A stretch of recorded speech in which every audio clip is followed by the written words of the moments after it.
Get ready to travel back in time to a small Massachusetts county in 1692, where mass hysteria ran rampant and resulted in the imprisonment of 150 people and the execution of 14 innocent women and 6 men, all in the span of just 1 year. And what was their supposed crime?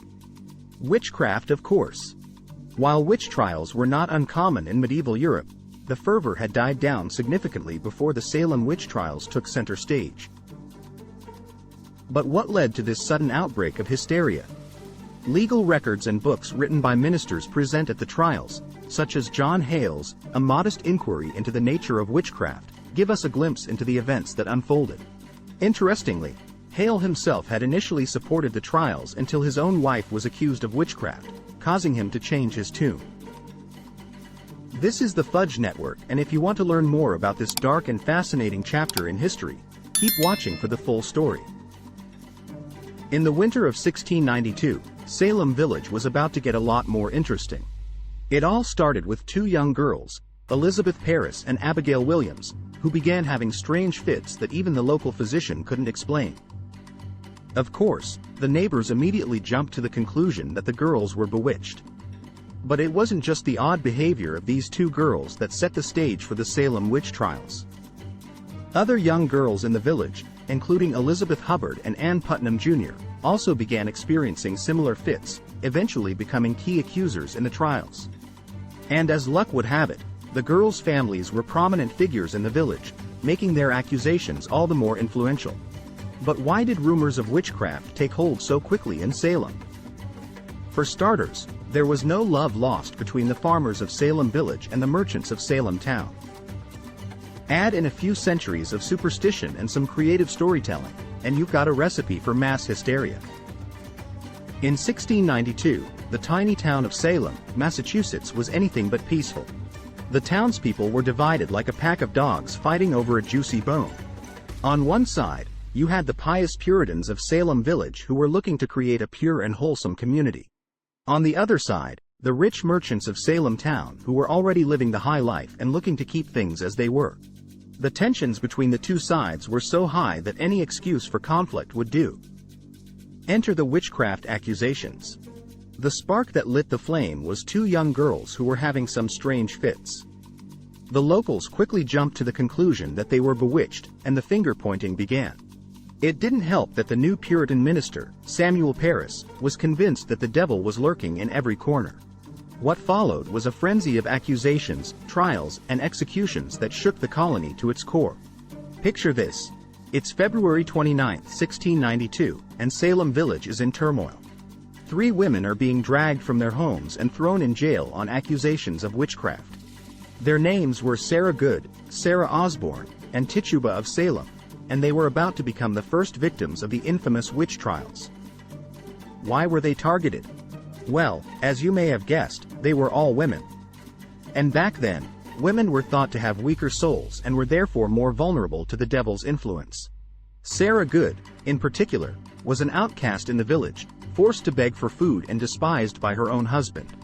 As for Sarah Osborne, her marriage to a young indentured servant and legal dispute with the powerful Putnam family had made her a target. And poor Tituba, a West Indian slave, was simply in the wrong place at the wrong time. All it took was her involvement in a witch-identifying cake, which, let's be honest, wasn't even her idea, to seal her fate. Who would have thought that baking a cake could be the key to identifying a witch? In the case of the Salem Witch Trials, the locals believed that mixing the urine of the witch's victim with rye meal and ashes, then feeding it to a furry friend, would do the trick. And just like that, the accused would fall ill and expose themselves as the evildoer. When Tituba was caught up in this mess, she spilled the beans and named Sarah Good and Osborne as witches too. But let's be real, the poor woman was probably tortured and scared out of her wits. In the end, only Tituba survived the trials while Sarah Osborne met her demise in jail on May 10 and Sarah Good was hanged along with 4 other women on July 19. Tituba was sold to an unknown buyer just over a year after being imprisoned, and her fate remains a mystery to this day. Once the accusations began in Salem, they quickly spread like wildfire to neighboring villages. In Andover, a staggering 43 people were accused of witchcraft, more than twice the number in Salem. Governor William Phips established the Court of Oyer and Termine to investigate these allegations, with William Stoughton as its Chief Justice. But Stoughton, often described as overzealous, allowed spectral evidence to be used in court, which was not allowed in proper English courts. This ridiculous form of evidence was based on people's claims of seeing ghostly versions of others in the village, which supposedly proved they were witches. Once accused, no number of witnesses or allies could defend a person against the court's verdict. Even though this evidence was absurd, Stoughton frequently used it to find people guilty, often ignoring other evidence in the process. As the witch hunt frenzy continued, accused witches were subjected to a variety of bizarre and unjust tests. One such test was the prayer test, where the accused had to recite the Lord's Prayer flawlessly. Any slip-up or stammer was taken as a sure sign that the devil was at work. And since this was usually done under extreme pressure and distress, very few people were able to pass the test. Sadly, in the months that followed, hundreds of women and a few men were accused of witchcraft. Of those, 19 were hanged, 5 died in prison, and one man named Giles Corey met a truly gruesome end. When accused alongside his wife, Giles remained defiantly silent, refusing to plead guilty. But in a barbaric act of justice, the court decided to force him to participate by pressing him to death. They piled stones upon him until he either cooperated or suffocated. It took Giles Corey 2 whole days to die. The Salem Witch Trials were a wild ride of accusation, conviction, and tragedy. A group of young girls, led by Ann Putnam Jr., sparked the witch hunt that claimed the lives of 25 people and ruined countless others.